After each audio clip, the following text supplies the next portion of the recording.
सबसे पहले आप सभी को मेरा प्यार भरा नमस्कार। मेरा नाम रामेश्वर कुमार। स्वागत है आपका भारतीय किसान यूट्यूब चैनल में। आज हम आपको मटर की खेती की जानकारी देंगे।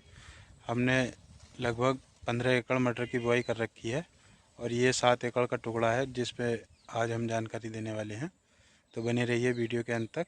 ये मटर 12 दिन की कंप्लीट हो गई है और आज इसका 13वां दिन है। 13 दिन की हो गई मान सकते हैं। और ये पोजीशन है। इसमें मटर हमने उड़वाई नहीं थी क्योंकि हम धान के बाद हमने ये मटर बोई है, तो इसमें धान की पुराल थी, उसको जलाना पड़ता। अगर हम इसकी उड़ाई कराते तो हमने वो जलाया नहीं। इसको ऐसे ही जोत के मिट्टी में मिला दिया। इसे उड़ाई मशीन चलने में दिक्कत आ रही थी तो हमने बखेर के इसमें रोटावेटर निकाल दिया। इसमें हमने पेंडीमेथिलीन का स्प्रे भी नहीं करा है। ये जो धान जम रहा है, ये अगर हम इसमें पेंडीमेथिलीन का स्प्रे कर देते तो ये धान और ये घास कोई सी भी जमती नहीं, केवल मटर मटर जमती। लेकिन हमने बीज बखेरा था, तो क्योंकि बखेरने में ऐसा होता है कुछ बीज ऊपर रह जाता है। अगर हम इसमें पेंडीमेथिलीन का स्प्रे करते तो जैसे ये तो बिल्कुल ऊपर है, तो इस प्रकार के दाने जमते नहीं हैं। जो इसमें ये होता है कि जो एक आध अंगल भी मिट्टी में दब जाते हैं जो दाने, वो भी जम जाते हैं। तो वो पेंडीमेथिलीन एक अंगल तक असर कर लेती है, इसलिए उसका जर्मिनेशन कम हो जाता। पूरा जो मटर ओढ़ते हैं उसमें तो पेंडीमेथिलीन का स्प्रे हो जाता है। बखेरी हुई मटर में पेंडीमेथिलीन का स्प्रे नहीं होता। पेंडीमेथिलीन खरपतवार का जर्मिनेशन रोकने की दवा है। जिन खेतों में मटर उड़ाई होती है मशीन से, उनमें ही हो पाती है। अभी ये छोटी छोटी दिख रही है, जब इसके पेड़ बड़े हो जाएंगे तो पूरे खेत को भर लेंगे। अभी भी अगर दूर से देखते हैं तो पूरा खेत हरा हरा सा दिख रहा है।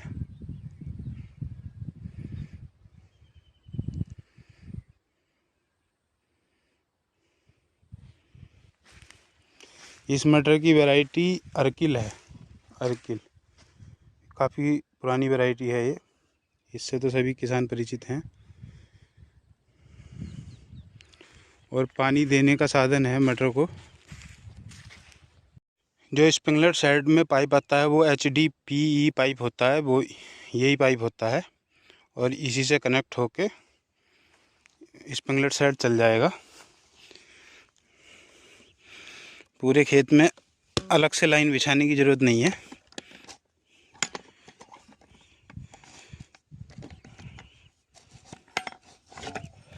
यहाँ से इसकी जगह बैंड लगा के HDPE पाइप का और इस वाले टुकड़े को पानी लग जाएगा।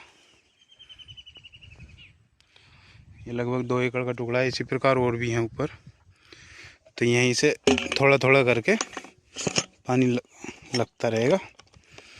अभी इसको पानी की ज़रूरत पड़ेगी लगभग 20 दिन बाद, हल्के पानी की। 20 दिन तक के लिए इसमें नमी है, देख लेते हैं।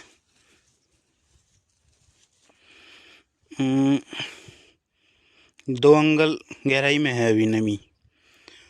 जब ये 4 अंगल पहुंच जाएगी, 3.5 या 4 अंगल, तो जब इसको पानी की आवश्यकता होगी।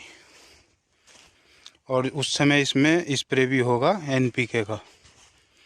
खर्च कम करने के लिए हमने इसमें NPK बुआई के समय नहीं डाला, केवल स्प्रे में NPK देंगे और 2 बार देंगे। स्प्रे वाले NPK का 2 बार का खर्च लगभग 300 रुपये एकड़, और बखेरने में बीज के साथ उसका खर्च आता लगभग 1500 रुपये एकड़। तो ये 1200 रुपये एकड़ का फ़ायदा हो जाता है, बचत हो जाती है। और 2 बार के स्प्रे में और 1 बार बखेरने में लगभग रिजल्ट एक समान से ही है। ये हमने कई बार प्रैक्टिकल करके देख लिया। चाहे कोई सी भी फसल हो, धान और मटर में तो मैं श्योर हूँ, गन्ने में कह नहीं सकता। गन्ने में अगर उड़ाई में NPK डाल भी देते हैं तो बाद में स्प्रे में भी NPK देते ही हैं, क्योंकि गन्ना बड़ी खेती है। जितनी बार स्प्रे NPK का होता है अच्छे रिजल्ट मिलते हैं, इसलिए 2-3 बार NPK डाल ही देते हैं सामान्य रूप से।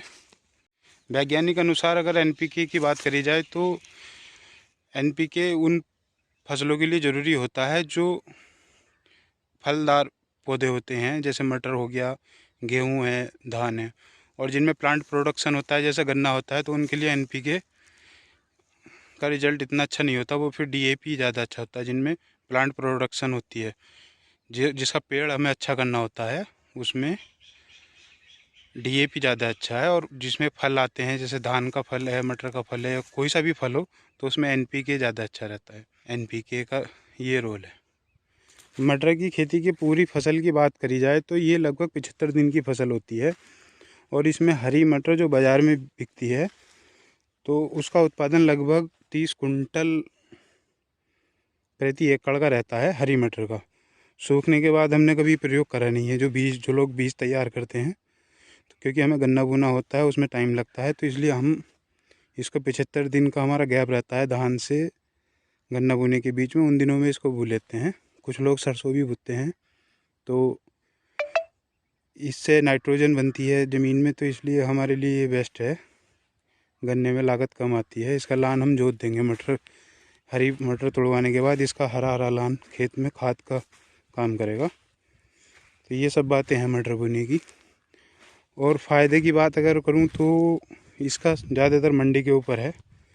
मंडी अच्छी चलेगी तो इसमें फ़ायदा अच्छा हो जाएगा, अदरवाइज़ पैसे पूरे हो जाएं। लेकिन मुख्य रूप से हमारा बोने का कारण इसके लान को खाद के रूप में इस्तेमाल करना ही है।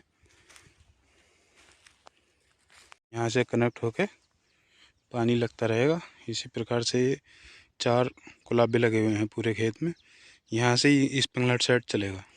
ठंड के मौसम में मटर रखाने के लिए, आग जलाने के लिए ये पुराल कुछ जमा करा दी है। इससे यहाँ जो भी रखाई करेंगे वो ताप लेंगे थोड़ी थोड़ी जला के। नीलगांव का आतंक मटर पे रहता ही है, तो उनके रखाने के लिए यहाँ पे आदमी रुक जाएगा। अभी तो रखाई चालू नहीं है, अभी छोटी छोटी है। जब मटर 1.5 महीने से ज़्यादा की हो जाएगी तो यहाँ पे परमानेंटली एक आदमी रह के मटर रखा लेगा। तो ये है किसान की ज़िंदगी। अब दूसरे खेत पे चलते हैं, वहाँ की मटर देखते हैं कैसी है, कैसी जमी है। वो इससे 3 दिन बाद की है। चलें। जो मटर के दाने बुआई में ऊपर रह जाते हैं उनको ये कबूतर चुग रहे हैं, और मुझे लग रहा है कि अभी से ये खेत रखाना पड़ेगा।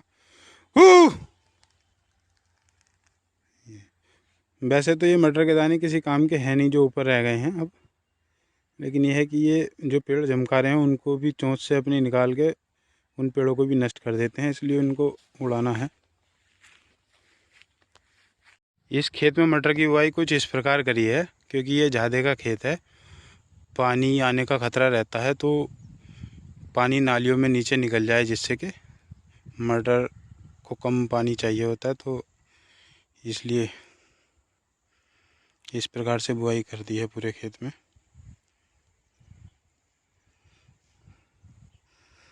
और ये मटर उससे 3 दिन बाद की है, लगभग मान के चलिए 10 दिन की, और ये जमनी शुरू हो गई है।